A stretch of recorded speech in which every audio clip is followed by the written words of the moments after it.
যা করে গেছেন, কিয়ামত পর্যন্ত যতজন ওলিয়া মুর্শেদ আসবেন রাসূল হয়ে, কিয়ামত পর্যন্ত যতজন ওলিয়া মুর্শেদ আসবেন রাসূল হয়ে, মুহাম্মদ হয়ে, তাদের অনুসরণীয় যে দিকটি নবী মোহাম্মদ মুস্তাফা রাসূল রূপ ধারণ করে সামনে রেখে গেছেন। নবী মোহাম্মদ মুস্তাফা রাসূল রূপ ধারণ করে সামনে রেখে গেছেন যে একজন রাসূলের কর্ম কি, বৈশিষ্ট্য কি, সামর্থ্য কি। এই জন্য উনি কিয়ামত পর্যন্ত সমস্ত রাসূলের জন্য আদর্শ। আর নবী মোহাম্মদ মুস্তাফার সে আদর্শের স্বাক্ষর, এর একটা বড় স্বাক্ষর বা নমুনা হচ্ছে ঈদে গাদির। আজকাল সুন্নিরা বলে যারা ঈদে গাদির পালন করে তারা শিয়া। ঈদে গাদির কে পালন করছে সর্বপ্রথম? ইতিহাস কি বলে? ঈদে গাদির স্বয়ং আল্লাহর আদেশ ছিল, স্বয়ং আল্লাহর আদেশ ছিল, হে নবী আপনি আমার এই বার্তা সবার কাছে পৌঁছে দিন, যদি পৌঁছে না দেন তাহলে আপনি আপনার নবুয়তের কিছুই আপনি কি পূরণ করলেন না। এটা সবাই জানে, আমাদের সুন্নি মৌলবীরা ভালো করে জানে। এখন কি সেই নির্দেশ?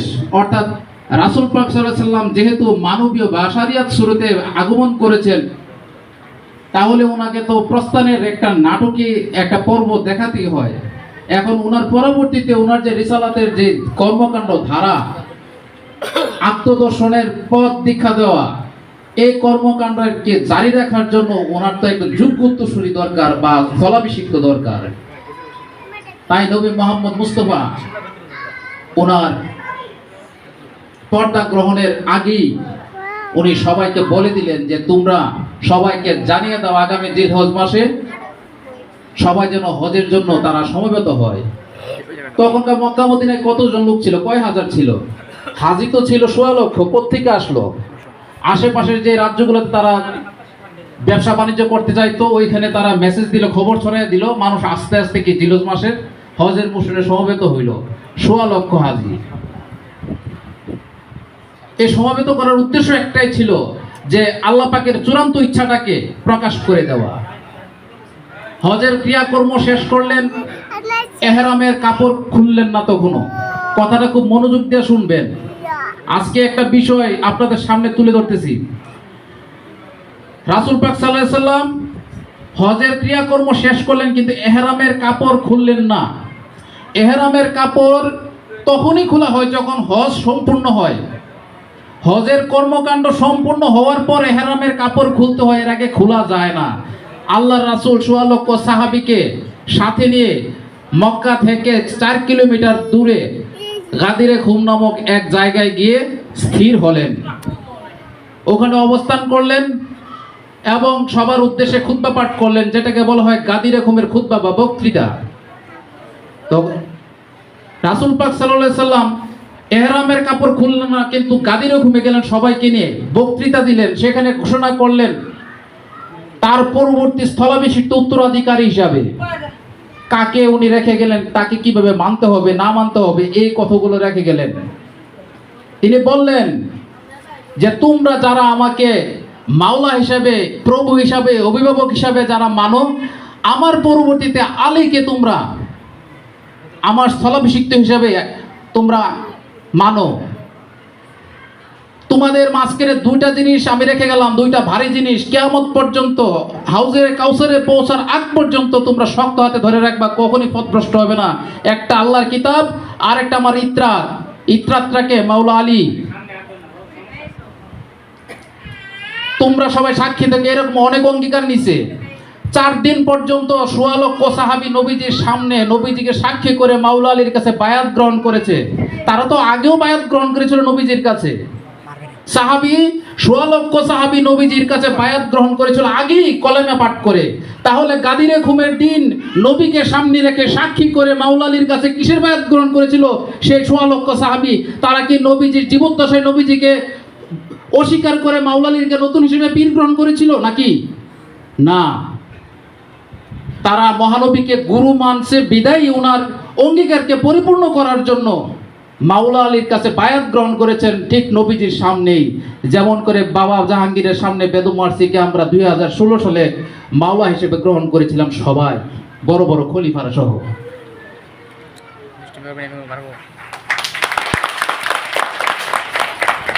সম্মানিত উপস্থিতি, নবী মোহাম্মদ মুস্তফার জীবনের প্রত্যেকটা ঘটনা আমাদের জন্য শিক্ষণীয়, অনুসরণীয়। এগুলো উনি নিজের জন্য কখনোই করেন নাই।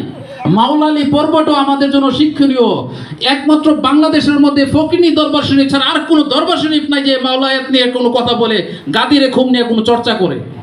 এখন কিছু কিছু করে বিভিন্ন প্রেস ক্লাবে এটা সেটা নিজেদেরকে হাইলাইটস করার জন্য, প্রকৃতপক্ষে তাদের কাছে মাওলা আলীর সেই গাদিরে খুমের সেই দর্শন বিন্দু পরিমাণ তাদের মধ্যে উপস্থিত নাই। ফকিনি দরবার শরীফ এটাকে লালন করে এবং এটার জন্য কথা বলে, কারণ গাদি রকম 1400 বছর আগের কোনো বিচ্ছিন্ন ঘটনা নয়, এটা কিয়ামত পর্যন্ত চলমান প্রক্রিয়া। আমরা যদি বাবা জাহাঙ্গীরকে যদি রাসূল রূপে মানতেই না পারি, বাবা জাহাঙ্গীর নবী ও রাসূলের পার্থক্য করতে গিয়ে আমাদের মন মগজে খুব ভালো করে সেট করে দিয়ে গেছেন নবী কি আর রাসূল কি। যে ব্যক্তি নবী রাসূল বুঝতে পারছে না, বাবা জাহাঙ্গীরের কাছে মুরিদ হইছেন, সে মুরিদ হইতে পারে নাই। সে মুরিদ হইতে পারে নাই যে বাবা জাহাঙ্গীরকে রাসূল রূপে মানতে না পারলো, রাসূল মোহাম্মদ রূপে যে মানতে না পারলো, সে মুরিদই হয় নাই। আর বাবা জাহাঙ্গীরকে যদি রাসূল মোহাম্মদ রূপে আমি মেনেই থাকি, তবে মোহাম্মদ বাবা জাহাঙ্গীরের সেই স্থলাভিষিক্ত উত্তরাধিকারী মাওলা কোথায়? ভিতরে যদি 2 নম্বরই থাকে, সে আলীকে খুঁজে পাবেন না, সে স্থলাভিষিক্ত মাওলাকে খুঁজে পাবেন না। এই বিষয়গুলো নিয়ে আমরাই বেশি কথা বলি, বলারও কারণ আছে, এটা আমাদের নসিব। দয়াল সবাইকে সুযোগ দেয় না, মাওলায়াত নিয়ে কথা বলার মতো দয়াল সবাইকে সুযোগ দেয় না। মাওলায়াত বিরোধী শক্তি তখনও ছিল, এখনো আছে। তখনও তাদের দলটা ভারী ছিল, এখনো তাদের দলটা ভারী, কারণ মিথ্যার দল সব সময় বড় হয়। এক মনীষী বলেছিলেন, মিথ্যার দল এই জন্য বড় হয়, তাদের সাথে যুক্ত হয় কিছু মিথ্যাবাদী ধর্মান্ধ স্বার্থান্বেষী, এই জন্য তাদের দলটা বড়। কারণ ত্যাগের রাস্তা, কুরবানির রাস্তা সবাই আলিঙ্গন করতে পারে না, চলতে পারে না। তো বাবা জাহাঙ্গীর আমার মুর্শিদ রাসূল, আমি যাই বলি, দয়াল 2011 সাল থেকে দয়ালের জবান মুবারকে প্রায় আমি 3 বার কথাটা শুনলাম, এবং 2016 সালেও ভিডিওটা ধারণ করা আছে, যখন বলল যে আমি আমার যোগ্য উত্তরাধিকারী স্থলাভিষিক্ত হিসাবে আমার যোগ্য পুত্র বেদম মার্সিকে রেখে গেলাম, তোমরা সাক্ষী থাইকো। ওই কথাটা শোনা মাত্রই আমার কাছে সে গাদি রকমের ঘটনাটা সামনে এসে পড়লো। আমি বাবা জাহাঙ্গীরের এই পবিত্র জবানের এই কথা থেকে বুঝলাম গাদি রকম আমার সামনে। তাই আমাকে বুঝতে আর দেরি হয় নাই। আর কেউ বুঝেছে বাবা জাহাঙ্গীর একজন কেয়ারটেকার রেখে গেছে অন্যান্য দরবারের মতো। তো এই বুঝটা যার যার নসিব, যার যার তকদির। আমি মাওলা হিসেবে দেখলাম যে দয়াল মাওলা হিসেবে রেখে গেছে, আর মাওলা হিসেবে মানতেছি। আর যারা মানতে পারে নাই তারা তাদের মতো আছে। এখন আমি যা বুঝছি তা আমি বলতেছি। 2020 সালের দিকে সম্ভবত এরকমই হবে, আমাদের দয়াল মুর্শিদ ডাক্তার বাবা জাহাঙ্গীরের একজন আনুষ্ঠানিক প্রধান খলিফাদের দ্বিতীয় খলিফা আমাদের সৈয়দ তারিক ভাই, আনুষ্ঠানিক খলিফাই বললাম আমি, কারণ হাকিকি খলিফাকে আমি চিনি না। আমাকে বাবা জাহাঙ্গীর এই দৃষ্টিটা এখনো দেয় নাই। এখন সনদদারি যত খলিফা আছে সব আমার কাছে শরীয়তের আনুষ্ঠানিক খলিফা, ঠিক আছে? কারণ আমার তো দিব্য দৃষ্টি নাই হাকিকি খলিফা চিনার মতো। এই জন্য যতটা খেলাফতদারি খলিফা আমি চিনি সব শরীয়তের খলিফা। যেমন শরীয়তের নামাজ পড়া আপনি যা ইচ্ছা তা করতে পারবেন, শরীয়তের হজ কইরা যা ইচ্ছা তা করতে পারবেন, শরীয়তের খলিফা যা ইচ্ছা তা করতে পারবেন, ঠিক আছে? এটা মেজাজি খলিফা। তো কেন শরীয়তের খলিফা বললাম? স্বয়ং বাবা জাহাঙ্গীর বলতেছেন, এই যে আমাকে দেখতেছো, আমি তোমার শরীয়তের গুরু, আমি তোমার হাকিকি গুরু না, আমি তোমার শরীয়তের গুরু। তোমার হাকিকি গুরু তোমার ভিতরে তুমি স্বয়ং নিজে।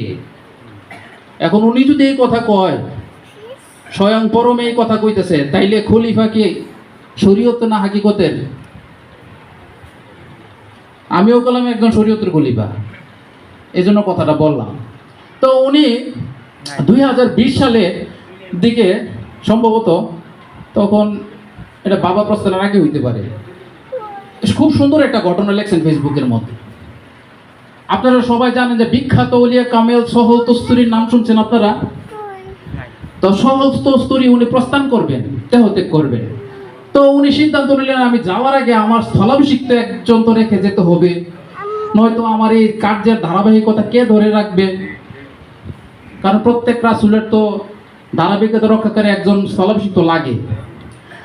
তখন উনি করলো কি, সবাইকে ডাকাইলেন, ডাকায় বললো যে আমি আমার উত্তরাধিকারী দিলশাদকে রেখে গেলাম। সবার চোখ কপালে, দিলশাদ আবার উত্তরাধিকার হয় কেমনি? হ্যাঁ, তো পার্শ্বিক ধর্মের অগ্নি উপাসক, এত মুসলমানও না। বাবা জাহাঙ্গীর তো এমন সার্বজনীন মুর্শেদ, ওনার কাছে বিভিন্ন শরীয়তের মানুষ বায়াত গ্রহণ করছে না। তার পার্শ্বিক ধর্মের এই সহতস্তুরী অগ্নি উপাসক ধুনি জ্বালায় বসে থাকতো। তো ও মুরিদ হইছে, ও যে গুরুর কর্ম করে নিবৃত্তে একটু মুর্শেদ ছাড়া কেউ জানে না। এখন নিজেরে পুরাইতে পুরাইতে উনি যে সহতস্তুরী হয়ে বসে আছে, সাধারণ খলিফারা তো বুঝতে পারে না। এখন সাধারণ খলিফাদের মধ্যে প্রশ্ন, শরীয়তের খলিফাদের মধ্যে প্রশ্ন, আমরা এত বড় বড় বাঘা বাঘা খলিফা থাকতে কোথায় দিলশাদ একে বাবা স্থলাভিষিক্ত করে গেছে? যাক, দয়াল যেটা করছে ভালোই করছে। তখন সহতস্ত্রী ওনার জন্য জুব্বা মুবারক এবং কিছু খেলাফতের যেই আনুষ্ঠানিক কিছু বিষয়াদি এইগুলা দেয়া বললো যে এইগুলা তার কাছে পৌঁছাই দিও। তো সহতস্ত্রী কিছুদিন পর দেওয়াতে করছে। তো কয়েকজন খলিফা বক্তবিন্দু মিলে গেল ওই দিলশাদের কাছে, যাইয়া বললো যে দয়াল তোমাকে স্থলাভিষিক্ত করে গেছে, এই ধরো তোমার আমানত, তুমি এইগুলো রাখো এবং তোমার দায়িত্ব তুমি বুঝে নাও। তো দিলশাদ এগুলো দেখছে, দেখে সেটা ঠিক আছে আপনারা যান।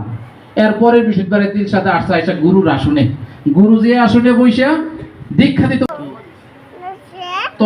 তত্ত্ববাগী, এই তত্ত্ববাগী বেদমর্ষির মাথার মধ্যে কি মাওলায়াতের মোহ প্রবেশ করিয়ে দিয়েছে।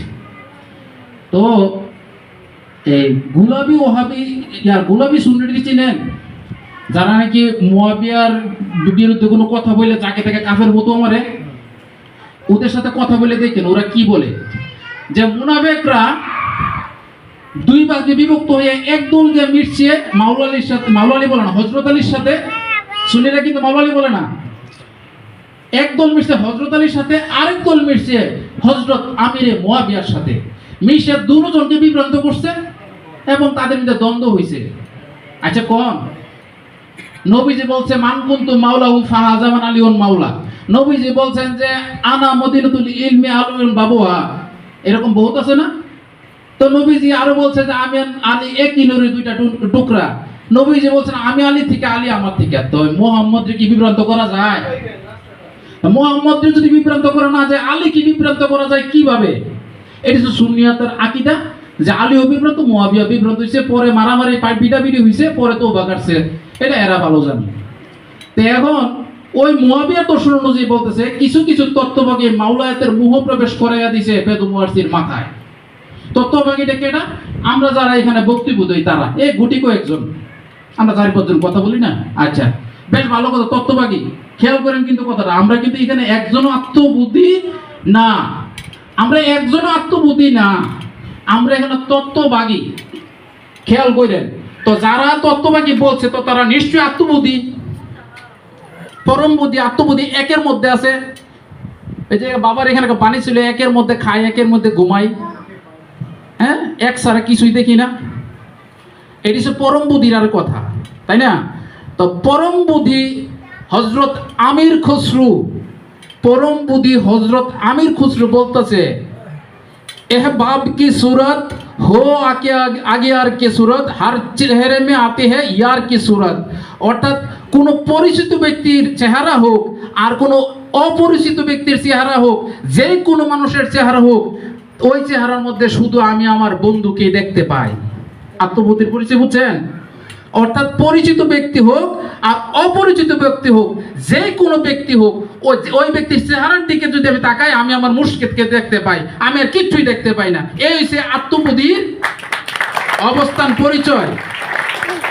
তো এখন যারা আমাদেরকে তত্ত্ববাদী বইলা বলতে সম্বোধন করে বলতেছে, হ্যাঁ আমরা তো তত্ত্ববাগী, আমরা আত্মবোধী না, কিন্তু আপনারা কেমন আত্মবোধী, পরম বুদ্ধি বাবা জাহাঙ্গীরের মনোনীত ব্যক্তির মধ্যে বাবা জাহাঙ্গীরকে উপলব্ধি করতে পারেন না, দেখতে পারেন না? আমার তো হিসাবে মিলে না, আমার হিসাবেই মিলে না।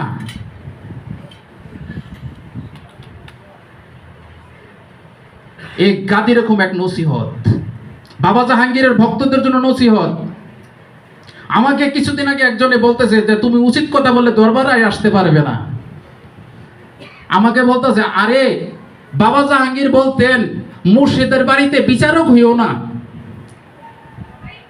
যেখানে যাও মাথাটা উঁচু করে যাইও, কিন্তু মুর্শিদের বারগাতে যখন যাইবা, বাড়িতে যখন যাইবা, মাথাটা নিচু করে যাইবা। এটা যুক্তি তর্কের জায়গা না, এটা প্রেমের জায়গা, এখানে বিচারক হইতে যাইও না। বাবা জাহাঙ্গীর কত হাজারবার যে শুনছি ওনার মুখে কথাটা, কার জন্য বলছে? আমাদের জন্য। কারণ এই সময়টা আসবে, আমার ভিতরে শয়তান আছে, আমি প্রভাবিত হই, অনেক ঘটনা, অনেক কথা, অনেক পরিবেশ পরিস্থিতি মনের মধ্যে প্রতিক্রিয়া সৃষ্টি করে। অনেক সময় গুরু ভাইদের সাথে সুখ দুঃখ শেয়ার করি, মনের মধ্যে একটা ঢেউ খেলে, কিন্তু বারবার নিজেকে সামলাই।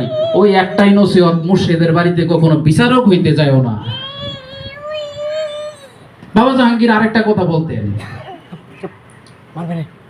যে মজনু তে লাইলির বাড়ির কুকুরের গায়ের মধ্যে লাইলির গন্ধ পায়, কিন্তু এখন সে মজনু কোথায়? এখন সে মজনু কোথায়? বাবা মুর্শিদের বাড়ির কুত্তাটারেও মুর্শিদ মনে কইল। সুযোগ আছে বিচার করার, কথা কওয়ার সুযোগ আছে এখানে কোনো? আজকে আমরা বড় বড় বিচারক। বেদমর্সিকে যখন আমি মাওলা হিসেবে গ্রহণ করেছি, তখন তার ভালো মন্দের বিচার করার তো সুযোগই নাই। কেন সুযোগ নাই? কারণ আমি তাকে মাওলা হিসেবে গ্রহণ করেছি। যা তাকে স্থলাভিষিক্ত করার আগে যতটুকু বিচার করার দরকার, মাপার দরকার, বোঝার দরকার, বাবা জাহাঙ্গীর করেই ওনাকে স্থলাভিষিক্ত করে গেছেন। বাবা জাহাঙ্গীর তার স্থলাভিষিক্ত মনোনীত করার আগে উনি বহুত যাচাই বাছাই করে ওনাকে এখানে বসাই দেখেছেন। আমি কি ছাতা, আমি কোন জায়গার কি, আমি ওনাকে বিচার করবো ওনার উচ্চাঙ্গতা, ওনার ভালো মন্দ? যারা ওনাকে মানতে পারো না মাওলা রূপে, তারা বিচার করো, ইচ্ছা মতে বিচার করো, কিন্তু এমন নিচু মন মানসিকতাকে প্রকাশ করো না। যারা মাওলা হিসেবে বেদমর্সিকে মানে, তার কাছে বেদমর্সি বদনাম করতে যায়ও না। বেদমর্সিকে বদনাম করতে যায়ও না, বেদমর্সির দোষগুলা তুলতে যায়ও না।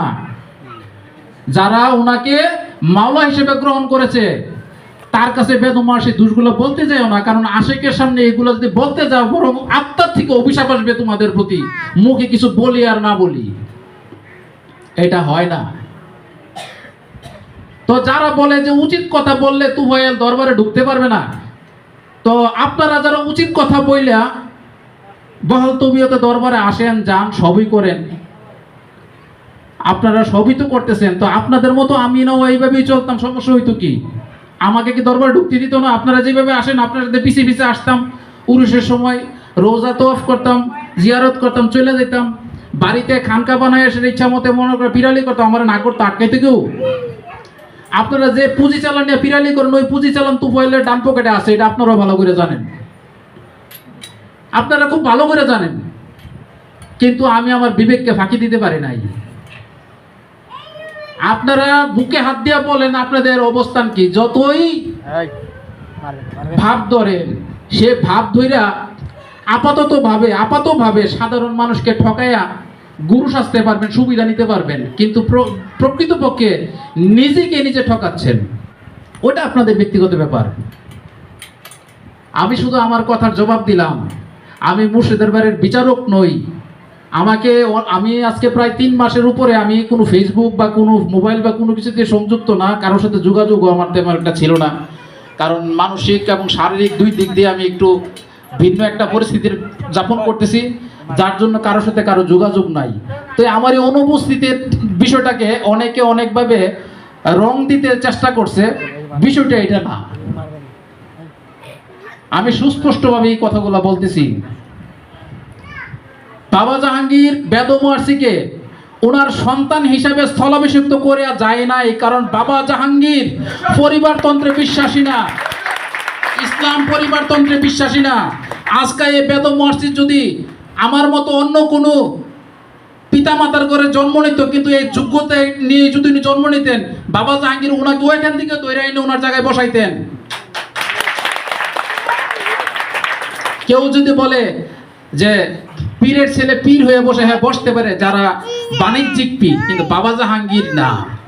বাবা জাহাঙ্গীর মহানিরপেক্ষ, মহানিরপেক্ষ। আমাদের সৌভাগ্য মাওলা বাবা বেদম মারসি দুই আত্মবোধির সম্মিলনে উনি জগতে আগমন করছেন। মা রুকেয়া আলমাইজ ভান্ডারী, উনিও কামেলের কামেল, বাবা জাহাঙ্গীর তো বাবা জাহাঙ্গীরই। সুবহানাল্লাহ।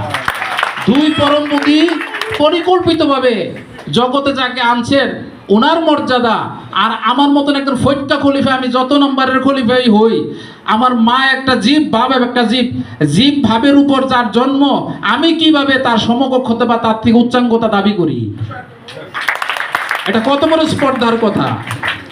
আরেকটা কথা শুনেন আপনারা, খলিফা 1 নাম্বার 2 নাম্বার 3 নাম্বার নাই। শরীয়তের খলিফা 1 নাম্বার 2 নাম্বার 3 নাম্বার সিরিয়ালে আছে। হাকিকতের খলিফার কোনো নাম্বার নাই।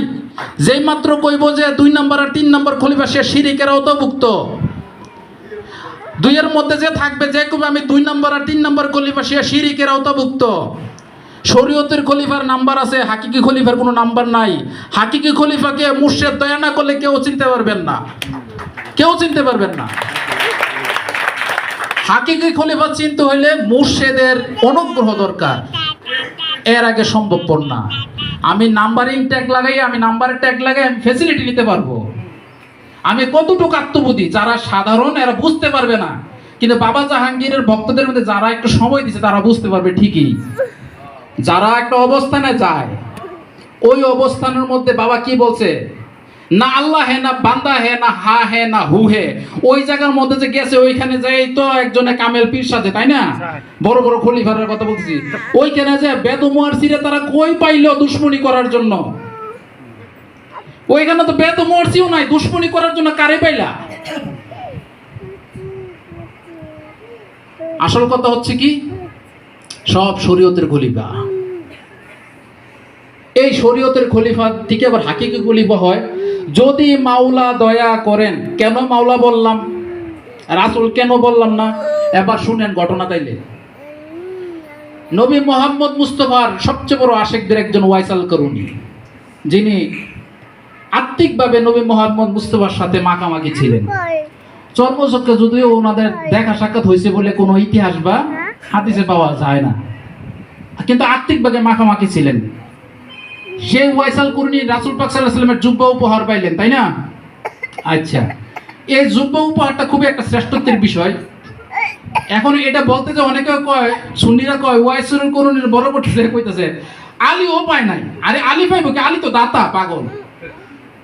আলী পায় নাই কি? আলী তো দাতা। তো ওয়াইসাল কুরনি রাসূলের আশিক, কত বড় আশিক এটা আমরা অনেক কথা শুনছি ওনার।